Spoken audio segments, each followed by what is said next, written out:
اور جو گناہوں کی راہ پر چل پڑا تو وہ اس کو سیدھا جہنم میں پہنچا کے چھوڑتا ہے۔ اور جھوٹ بولنے والا جب مسلسل ہر بات پہ جھوٹ، ہر معاملے میں جھوٹ، فیملی کے ساتھ جھوٹ، کاروبار میں جھوٹ، ملنے جلنے والوں کے ساتھ جھوٹ، جب وہ مسلسل جھوٹ بولتا ہے تو فرشتے بھی مور لگا دیتے ہیں کہ یہ تو ہے ہی کذاب، جھوٹا، پاپی آدمی ہے۔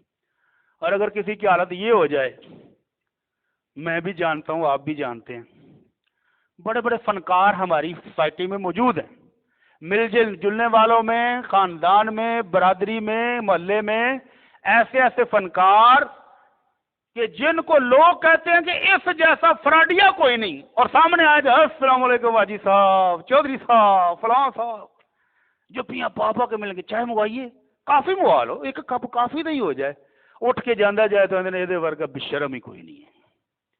تو وہ مت سمجھے کہ اس کی فنکاریاں کہیں نوٹ نہیں ہو رہی، اس کی یہ فنکاریاں، یہ اداکاریاں، یہ ساری لکھی جا رہی ہیں۔ جھوٹ کی حد کیا ہے؟ شیخو پورہ سے لاہور 30 کلومیٹر، بندہ شیخو پورہ کی عدالت میں کیس لڑ رہا ہے اور اس کا شاگرد قسمیں کھا کھا کے کہہ رہا ہے کہ استاد جی شاہدرہ چوک میں ٹریفک میں پھنسے ہیں، 2 منٹ جی پہنچ بیٹھو۔ میں کیا یار کبھی سچ بھی بول لے کر، کہتا ہے میرے استاد جیسا اسٹریٹ فارورڈ، سچا، ایماندار آپ کو تحصیل فرود والا میں ایک بندہ نہیں ملے گا۔ تو میں نے کہا آپ ان کو جن کو تم نے روکا ہوا ہے کیوں ان کو جھوٹ پر لارے لگا رہا ہے؟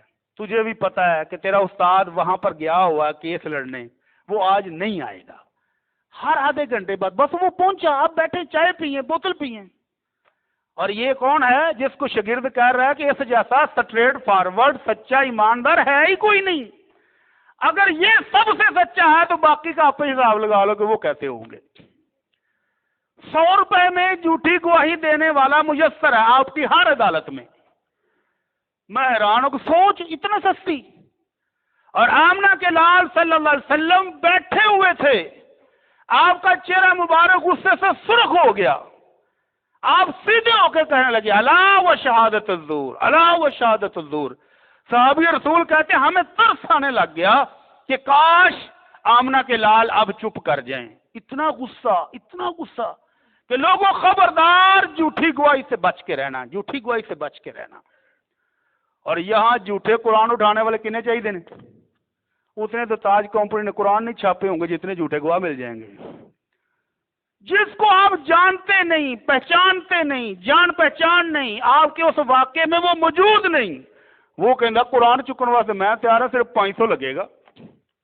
انا للہ و انا الیہ راجعون۔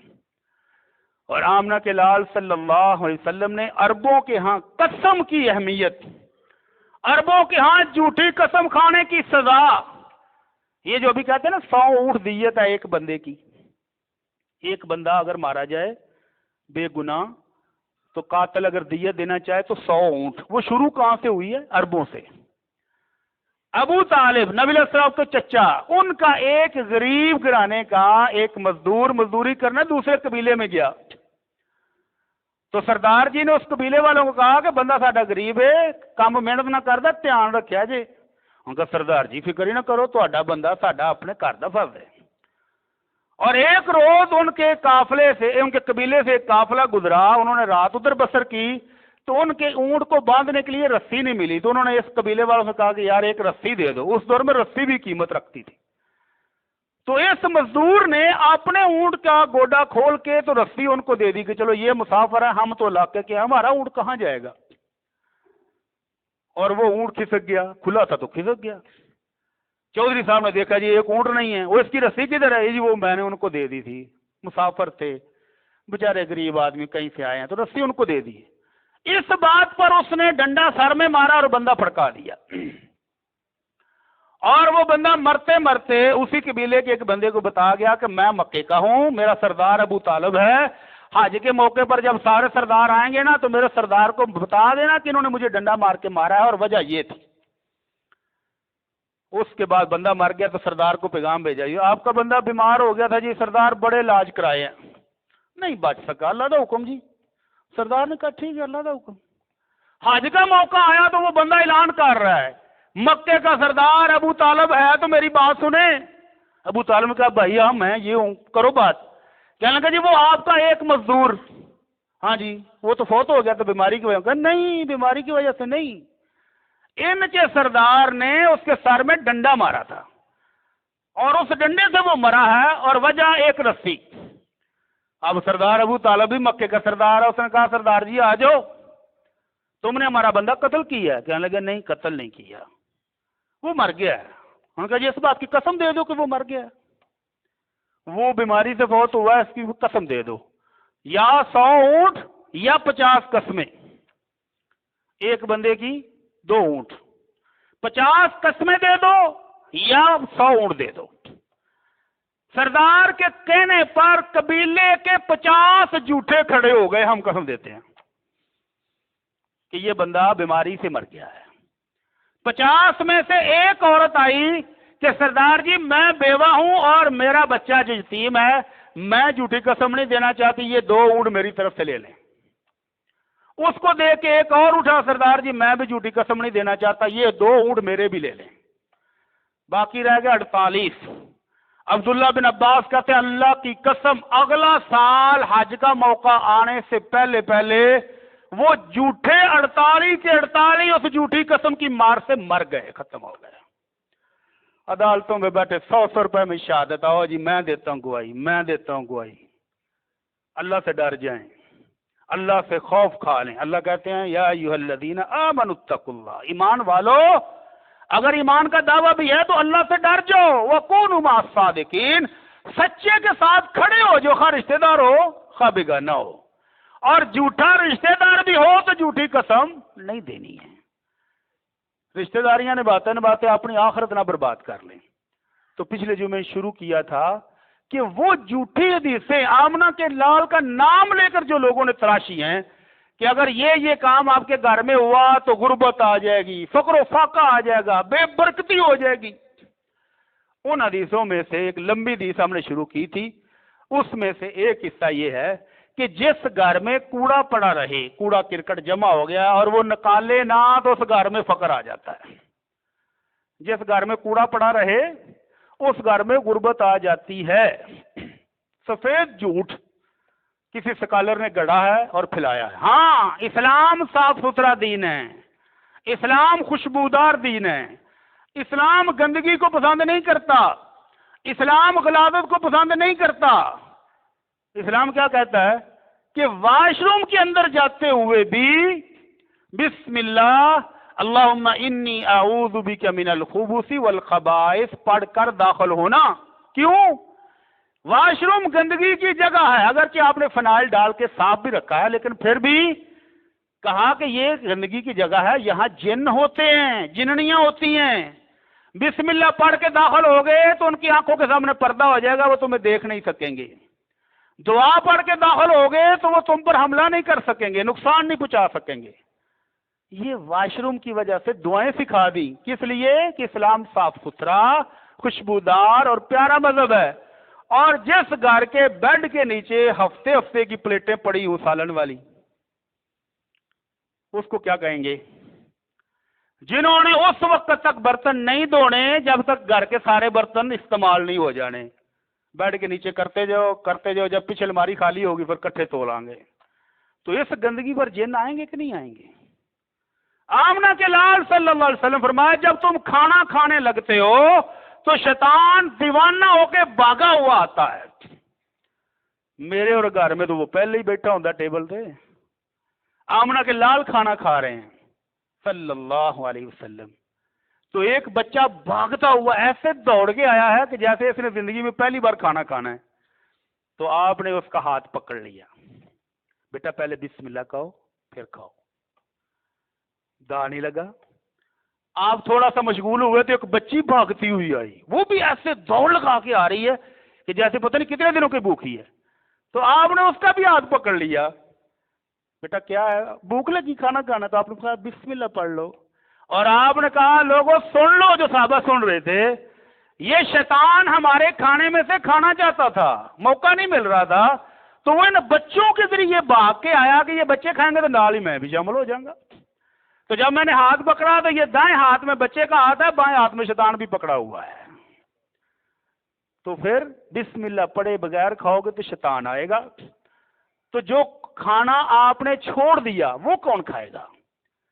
پلیٹ بھر کے شادیوں پر تو اللہ کی پناہ ہے، غریب بچی کا باپ اپنا خون بیچ کر آپ کے لیے روٹی کا انتظام کرتا ہے، اتنی پلیٹ اوپر تک ٹیشی لگا کے جویں سال کے بعد آج کھانا ملا ہے، اور آدھا کھا کے آدھا وہیں یہ کوڑے میں جائے گا.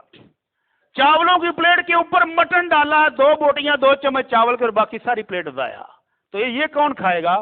آپ نے فرمایا جب ایک لقمہ تمہارے ہاتھ سے خود گر جائے کھاتے ہوئے، فرمایا اس کو بھی نہیں چھوڑو، اس کو اٹھاؤ، جو گرد لگ گئی ہے، جو مٹی لگ گئی ہے اس کو صاف کرو اور اس کو کھا لو. اسلام اس ایک لقمے کو بھی چھوڑنے کی اجازت نہیں دیتا، چاہے جا کے ہم غریب کی بیٹی کی شادی پر پلیٹیں بار بار کے چھوڑ کے آ جائیں. اس ایک لقمے کو بھی کہا کھا لو، ولا یدعھا للشیطان، شیطان کے لیے یہ نہیں چھوڑو.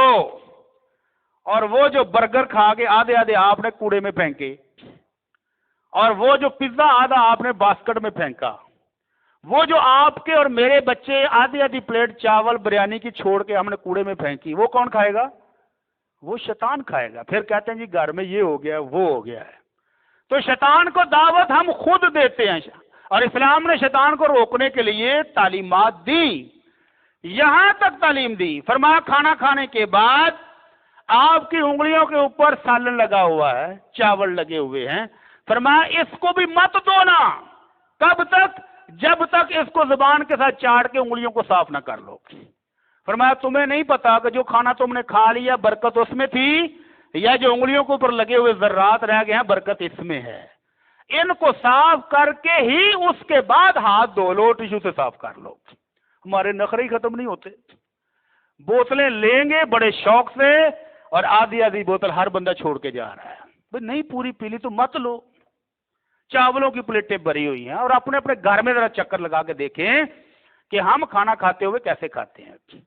جتنا کھانا ہم 5-6 افراد کھا کے چھوڑ کے اٹھتے ہیں، اس چھوڑے ہوئے کھانے سے بھی 2-3 آدمیوں کا پیٹ بھر سکتا ہے. تو اپنے گھروں میں صفائی کا انتظام کرنا یہ اسلام کی ضرورت ہے. اسلام کہتا ہے کرو، لیکن اس سے بے برکتی آئے گی. وہ بے برکتی پر یہی ہو سکتی ہے کہ شیطان کو آپ دعوت دے دیں کہ آ جاؤ ہمارے گھر میں ڈیرے جماؤ، پکے پکے صبح شام کھانا ملے گا. تو شیطان آتا ہے کھانا کھانے؟ جی ہاں. اللہ کے رسول صلی اللہ علیہ وسلم کی تعلیمات، آپ نے فرمایا شام کو جب گھر جاؤ تو بسم اللہ پڑھ کے اندر انٹر ہو اور سلام کر کے انٹری مارو. بسم اللہ کہہ کے اندر جاؤ گے، اللہ کی رحمتیں اور برکتیں آئیں گی. السلام علیکم کہہ کر اندر جاؤ گے، اللہ کی رحمتیں اور سلامتی آئے گی تم پر بھی، گھر والوں پر بھی. اور شیطان کہے گا لو جی دروازہ بند، آج میں داخل نہیں ہو سکتا. اور اگر کھانا کھاتے ہوئے بھی بسم اللہ پڑھ لو تو شیطان باہر بیٹھا ہی پیٹے گا، چیخے گا کہ آج کھانا بھی اس گھر سے نہیں ملا. اور اگر گھر داخل ہوتے ہوئے موبائل کان والے ہالو اچھا ٹھیک ہے پھر اللہ حافظ، چلو، نہ سلام کیا نہ بسم اللہ پڑھی، تو شیطان اس کے ساتھ ہی اندر داخل ہو گیا ہے. بھوک لگی جی کھانا لاؤ کھانا لاؤ، کھانا رکھتے ہی اینڈ گیا تو فٹافٹ اور بسم اللہ کوئی نہیں پڑھی تو شیطان بڑے سکون سے کھائے گا. پھر کہتا ہے یہ روٹیاں تو آج 3 کھائی تھی، بھوک نہیں ختم ہوئی. وہ کھائی سارا شیطان گیا ہے تو تیری پوکی تو لینی تھی. تو اللہ تعالی ہمیں توفیق دے کہ ہم اسلامی زندگی گزارنے والے بن جائیں. دوسری حدیث جو انہوں نے گڑی، یہ آداب ہیں، یہ دھیان رکھنا ہے. حدیث صحیح نہیں ہے لیکن آداب اسلامی اپنی جگہ صحیح موجود ہے. دوسری حدیث انہوں نے گڑی کہ جس گھر کے دروازے مہمانوں کے لیے بند ہو جائیں اور اس گھر میں رات کو عشاء کے بعد دیر تک جاگنے کا رواج ہو اور صبح لیٹ اٹھنے کا رواج ہو، تو اس گھر میں بے برکتی کو کوئی نہیں روک سکتا. اس گھر میں فقر و فاقے کو آنے سے کوئی نہیں روک سکتا. بات کسی حد تک ٹھیک ہے لیکن حدیث کے طور پر آمنہ کے لال کی زبان مبارک سے نکلا ہو ایسا کوئی فرمان نہیں. تو اسلامی آداب ہیں کیا؟ رشتہ دار آئیں، مہمان آئیں تو کیا کرنا چاہیے؟ آمنہ کے لال صلی اللہ علیہ وسلم فرماتے ہیں من کان یؤمن باللہ والیوم الآخر فلیکرم ضیفہ. جو بندہ اللہ کو مانتا ہے، آخرت کے دن کو مانتا ہے، تو وہ اپنے مہمان کو خوش آمدید کہے، وہ اپنے مہمان کو ویلکم کرے. اپنے مہمان کو عزت کے ساتھ گھر میں لے آئے. وہ رشتہ دار بھی ہو سکتا ہے، دوسرا بھی ہو سکتا ہے. اب کھلانا کیا ہے، ضروری نہیں ہے کہ ہر مہمان کے آنے پر آپ ادھار پکڑ کے مٹن ہی لے کر آئیں. جو میسر ہے اس کی خدمت کریں. اللہ کے نبی صلی اللہ علیہ وسلم نے فرمایا کہ وہ مہمان جو آپ کے گھر میں آ گیا ہے، مسلمان پر لازمی ہے کہ اس کی وہ 1 دن بہترین دعوت کرے اور 3 دن اچھا کھانا کھلائے. اور اس کے بعد مہمان کو بھی کہا کہ کسی مسلمان کے لیے حلال ہی نہیں، جائز ہی نہیں کہ وہ کسی کے گھر میں اتنے دن ٹھہرا رہے حتیٰ یؤسمہ، حتیٰ کہ ان کو گناہ گار کر دے. کیسے گناہ گار کرے کہ وہ کہیں گے ہوں جاندہ ہی نہیں، پکا ہی ہو گیا. اب وہ تنگ پڑ گئے ہیں، اچھے اچھے کھانے کھلائے ہیں 3-4 دن، اب وہ بیچارے خود دار روٹی پہ آ گئے ہیں اور یہ نخرے بھی کر دو، آج دال ہی پکا لیجیے، آج ٹنڈے ہی پکا لیجیے. تو چلا جا اپنے گھر واپس، ان کو تیرے دن ہو گئے. تو اتنے دن ٹھہرنے کی بھی اجازت نہیں ہے. اور رشتہ داروں کی رشتہ داری کی اہمیت، آمنہ کے لال صلی اللہ علیہ وسلم فرماتے من احب ان یبسط له فی رزقہ وینسأ له فی اثرہ، جس بندے کو یہ خواہش ہو کہ اللہ اس کے رزق میں برکت ڈال دے، اس کی عمر میں برکت ڈال دے، فلیصل رحمہ، وہ اپنے رشتہ داروں کے ساتھ اچھا سلوک کرے. رشتہ دار آئیں تو منہ نہ بسوریں، اپنی طاقت کے مطابق ان کی خدمت کریں، ان کا احترام کریں. اگر کوئی وہ مدد لینے آئے ہیں تو اپنی ہمت کے مطابق مدد کر دیں. لیکن بیماری اس وقت پڑتی ہے جب دولت کی فراوانی ہو جائے. غریب آدمی کو چڑھ جاتے ہیں کہ ہمارے گھر میں مہمان آیا ہے، بسم اللہ کریے ساڑھے مہمان آ گئے. اور امیر آدمی لو جی آج پھر آ گیا. تو اللہ رب العزت نے اس جرم کی کہ مہمان آنے پر، اپنے عزیز و اقارب کے آنے پر جو منہ بسورتا ہے، جس کو دل میں کڑن ہونی شروع ہو جاتی ہے، اللہ تعالیٰ نے سزا بھی بڑی سخت رکھی ہے. اللہ رب العزت نے جس روز اس رشتہ داری کو پیدا کیا، اس کو بھی ایک شکل و صورت دی، اور یہ باغ کر اللہ کے عرش سے چمٹ گئی. تو رشتہ داری نے کیا کہا، اللہ یہ انسان مجھے توڑیں گے. تو اللہ نے کہا کہ اس بات پر خوش ہے، من وصل اخی وصلتہ، جو تجھے جوڑے گا میں اس کو اپنی رحمتوں سے جوڑ لوں گا. ومن قطع اخی قطعتہ، اور جو تجھے توڑے گا میں اپنی رحمتوں سے محروم کر دوں گا. یہ رشتہ داری کے ساتھ اللہ کا وعدہ ہے، اور اللہ کا وعدہ ہو کے رہتا ہے. تو ذرا چیک کر لیں، ہمیں شکوہ ہے کہ کاروبار نہیں چلتے، گھر میں برکت نہیں ہے، گھر میں سکون نہیں ہے. کہیں ایسا تو نہیں کہ ہم نے رشتہ داروں کا بائیکاٹ کیا ہوا ہے، فلاں تو سلام دعا بھی بند ہے، فلاں کا موبائل آئے نہیں سننا، فلاں گھر پہ آئے دروازہ نہیں کھولنا، فلاں آ جائے تو بچے کو کہتے ہیں ان کو ابو گھر پہ نہیں ہے. بچوں کو بھی جھوٹ سکھا رہے ہیں. اور پھر وہی بچہ جب 10-12 سال کا ہو گیا ابو کو گیڑے کراتا ہے تو آندہ ہے پتہ نہیں یہ کدے تے گیا ہے. پیو آندہ ہے یہ مامے تے ٹر گیا ہے، ماں آندھی نہیں تائے تے گیا ہے. یہ مطلب کی ہویا کہ دو پاسے گیڑے کرانے والے جمے سن. تو وہ بچہ 2 سائڈوں تو سیکھ گیا ہے. تو اللہ رب العزت کیا کہتے ہیں، اللہ رب العزت نے بڑی سخت سزا دی. فَهَلْ عَصَيْتُمْ إِن تَوَلَّيْتُمْ أَن تُفْسِدُوا فِي الْأَرْضِ وَتُقَطِّعُوا أَرْحَامَكُمْ، اگر اللہ منصب دے دے، عہدہ دے دے، دولت دے دے، شہرت دے دے، اللہ نے رزق میں برکت دی ہے، اور تم رشتہ داریاں توڑنے لگ جاؤ گے، تم زمین میں فساد کرنے لگ جاؤ گے، تو اللہ کہتے ہیں اولئک الذین لعنہم اللہ فاصمہم واعمی ابصارہم، یہ لوگ جو رشتہ داریوں کو دولت کی وجہ سے توڑتے ہیں، جو امیر ہونے کے بعد رشتہ داروں سے تعلق ختم کر لیتے ہیں، جن کو منصب اور عہدے مل جائیں اور وہ رشتہ داروں کو دور کرتے ہیں، اللہ کہتے ہیں ان پر میری لعنت بھی ہے، ان کو میں آنکھوں سے اندھا اور ان کو کانوں سے بہرا کر دیتا ہوں. پھر ان کو حق سنائی نہیں دیتا.